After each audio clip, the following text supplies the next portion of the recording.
네, 안녕하십니까. 글로벌 매크로팀의 허재환입니다. 네, 오늘은 일본 주식시장과 엔저에 대해서 좀 말씀을 드리려고 합니다. 일본 주식시장 같은 경우에 좀 올해 들어서 좀 굉장히 좀 관심이 좀 굉장히 많았는데요.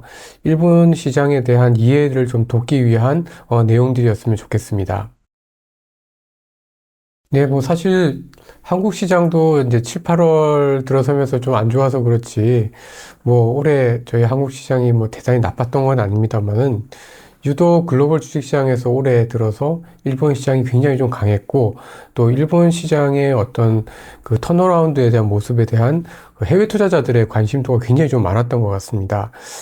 이유를 설명을 해드리자면 크게 세 가지로 볼 수 있을 것 같은데요. 하나는 인플레입니다. 그러니까 일본 같은 경우에는 워낙 디플레에 오랫동안 시달리던 나라였기 때문에 인플레가 되고 물가가 올라가다 보니까 전반적으로 이제 기업들의 매출과 이익이 늘어나는 현상들이 좀 나타났다, 이렇게 좀 봐야 될 것 같고요. 그러다 보니까 뭐 그 다른 지역들에 비해서 일본 기업들의 어떤 이익에 대한 기대가 상당히 굉장히 좀 높아졌다라는 거에서 첫 번째 이유를 찾을 수 있을 것 같습니다. 그다음에 두 번째 이유는 아무래도 그 정책인데요. 그 주주 친화적인 정책을 나름대로 굉장히 좀 열심히 일본 정부가 추구를 했던 것 같습니다. 뭐 지금은 굉장히 좀 많이 지난 일이긴 합니다만은 예전에 일본 시장은 굉장히 주주들한테 불친절한 기업들이 많았습니다. 뭐 IR 제도도 없고요. 뭐 저희가 많이 하는 그런 투자자들을 위한 어떤 보호 제도 자체도 사실 별로 없었는데요. 요즘은 주주들에게 뭔가 부를 나눠주기 위해서, 뭐 예를 들어서 뭐 PBR이 1배 미만인 기업들은 뭐 일본 그 금융위원회에서 너희들은 왜 이렇게 밸류에이션이 낮냐라고 얘기를 하면서 배당을 늘린다든지 ROE를 늘릴 수 있는 방법을 찾으라고 하는 등 주주들한테 좀 더 친화적인 정책들이 강화가 되고, 대표적으로 그런 것들이 배당 확대로 나타났다, 이렇게 보시면 될 것 같습니다. 그다음에 세 번째 이유는 일본이 그 코로나 이후에 리오프닝을 가장 늦게 한 나라입니다. 그러다 보니까 좀 다른 국가들에 비해서 사실 작년에 좋았어야 되는데 이제 올해부터 경기가 내수 시장이 좋아지고 관광이 열리면서 내수가 좀 좋아지는 그런 효과들이 나타났다, 이렇게 좀 볼 수 있을 것 같고요. 그래서 정리해서 말씀드리자고 하면 일본만의 독특한 이 인플레에 대한 어떤 그 수혜, 그리고 주주 친화적인 정책, 그리고 다른 지역들보다는 조금 늦은 경기 회복에서 일본 시장의 성과가 상대적으로 좋았던 이유를 찾아볼 수 있을 것 같습니다. 네, 사실 굉장히 좀 근본적인 질문인 것 같습니다. 일본은 그 2000년대 들어서 오히려 이제 90년대 버블 붕괴 이후에 거의 30년 동안 저금리, 그다음에 저인플레, 특히 이제 디플레에서 이제 벗어나지 못했는데요. 가장 쉽게 이해를 하는 방법은 바로 부채와 고령화입니다. 특히 이제 일본 같은 경우에는 부채가 엄청나게 많은 나라인데요. GDP 대비 전체 민간과 정부의 부채를 합치면은 400%가 넘습니다. 이 GDP를 우리가 1년의 어떤 소득이라고 생각하면은 내가 번 거보다 부채가 4배나 많이 갖고 있다라는 의미인 거죠. 이렇게 부채가 많은 나라에서 금리가 올라가는 거 좋아할까요? 즉, 사람들의 어떤 일반적인 사람들의 금리에 대한 저항이 굉장히 좀 강합니다. 그리고 두 번째 이유는 이제 고령화인데요. 고령화된 사회에서의 가장 큰 특징은 할아버지 할머니들이 연금으로 산다라는 거잖아요. 특히 일본 같은 경우에는 미국과 달리 그 이제 이자 연금으로 살아가는 사람들이 굉장히 좀 많은데, 이 연금 생활자들한테 물가가 올라간다? 굉장히 사람들이 싫어할 수밖에 없습니다. 이제 미국 같은 경우에는 연금 생활자들보다는 주식으로 인해서 자산을 갖고 있는 사람들이 굉장히 좀 많은 거에 비해서 일본은 뭐 기초연금이라든가 일본 그 고정적인 어떤 이자로 인해서 노후를 버텨내는 사람들이 굉장히 좀 많은데, 이분들이 고인플레를 굉장히 싫어합니다. 그래서 일본 같은 경우에는 기본적으로 저금리를 선호하고 디플레를 인플레보다 훨씬 더 선호하는 문화가 굉장히 관성처럼 젖어 있었다, 이렇게 좀 볼 수 있을 것 같습니다. 예, 그래서 일본이 굉장히 오랫동안 저금리 디플레를 벗어나지 못했던 가장 큰 이유는 다른 국가들에 비해서 너무나 차이가 많이 나는 버블 붕괴 이후의 부채 확대와 그리고 일본 인구가 너무나 고령화되면서 발생한 어떤 트라우마가 오랫동안 지속된 결과다. 이렇게 이해를 해볼 수 있을 것 같습니다. 네, 앞서 이제 올해 일본 주식시장의 성과가 좋았던 데서 잠깐 설명드렸던 내용이랑 연관이 되는 모습인데요. 예를 들어서 일본 같은 경우에는 기업들이 계속 디플레이에 있다 보니까 가격을 올리지 못했습니다. 근데 올해는 인플레가 높아지면서 물가가 올라가고 임금이 올라가다 보니까 기업들이 그 가격 인상을 했습니다. 예를 들어서 아사히 맥주가 올해 들어서만 두 번, 세 번 이상 그 제품 가격을 올렸거든요. 제품 가격을 올리면 어떻게 됩니까? 결국 매출이 늘어나죠. 네, 그러면서 이제 기업들의 실적이 굉장히 좀 좋아지고 또 임금도 올라가면서 생각보다 소득이 좀 좋아지는 그런 효과들이 있었다. 이렇게 보시면 될 것 같습니다. 즉, 너무나 오랫동안 디플레에 갇혀 있었지만 올해 들어서 나타난 인플레 덕분에 기업들의 이익은 굉장히 좀 좋아졌다. 이렇게 좀 말씀드릴 수 있을 것 같고 또 한 가지 이유는 바로 통화정책의 차이입니다. 미국 같은 경우에는 2022년 3월부터 금리를 500bp 넘게 올렸고요. 저희 같은 경우에도 거의 300bp 넘게 금리를 올렸는데 여전히 일본 중앙은행은 마이너스 금리입니다.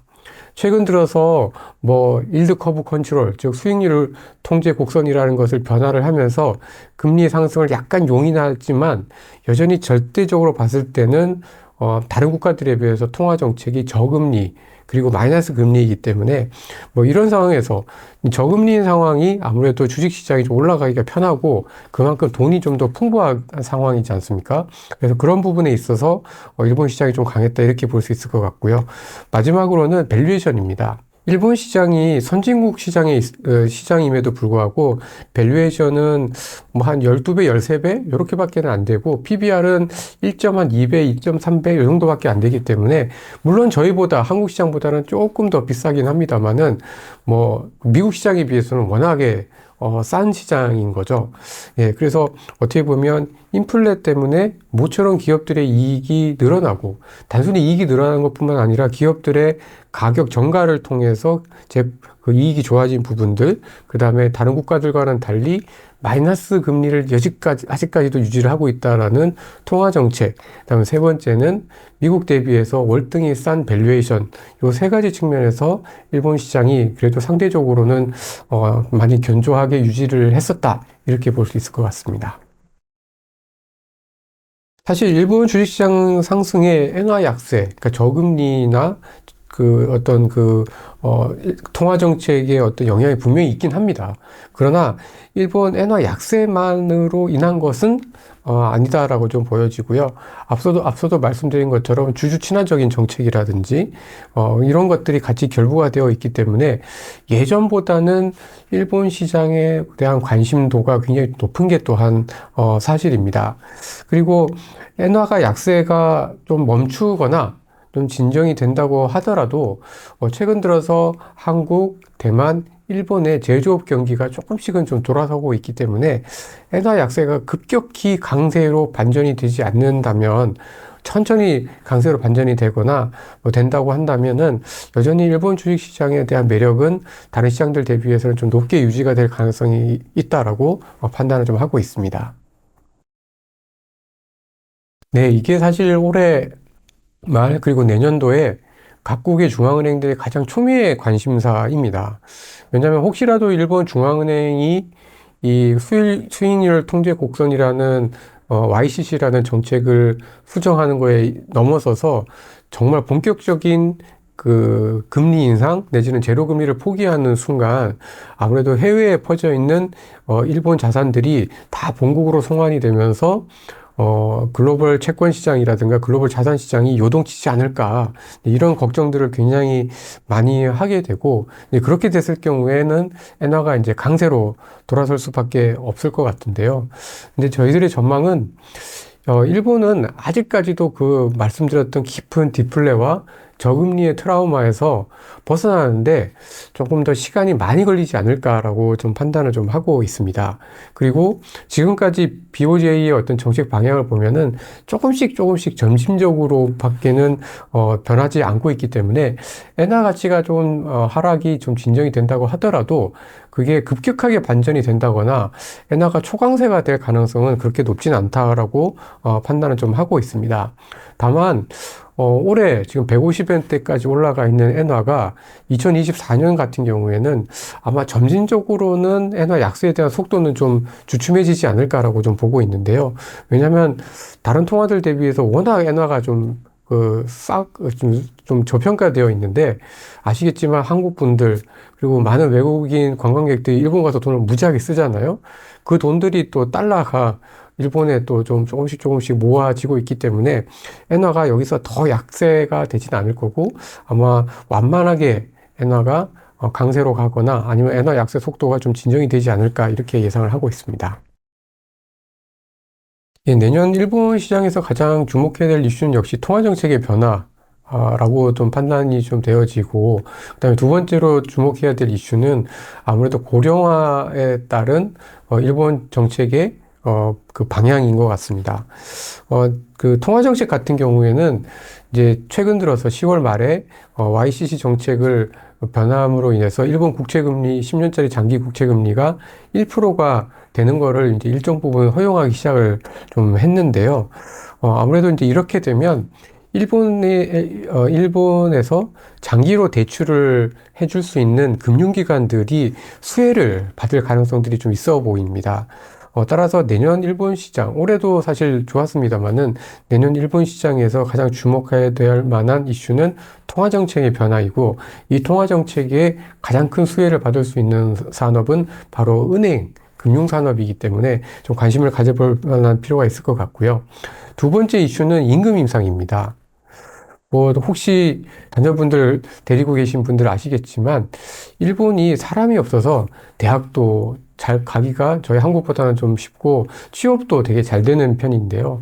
사람이 적다라는 것 때문에 내년 4월 달에 있을 임금 협상 시즌, 일본 말로는 춘투라고 얘기를 하고 있는데요. 그때 임금이 올라갈 가능성도 좀 높아 보입니다.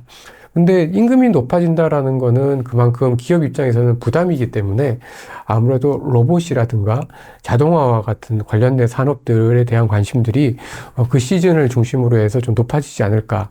일본의 파누기라든가 가와사키라든가 이런 일본의 굴지의 로봇 기업들 되게 많지 않습니까? 그래서 그런 일본의 고령화 관련돼서 로봇 또는 이제 자동화와 관련된 기업들에 대한 관심도 필요하다라고 판단을 하고 있습니다. 네, 오늘은 일본 시장의 어떤 그 간략한 특징들에 대해서 좀 살펴봤습니다.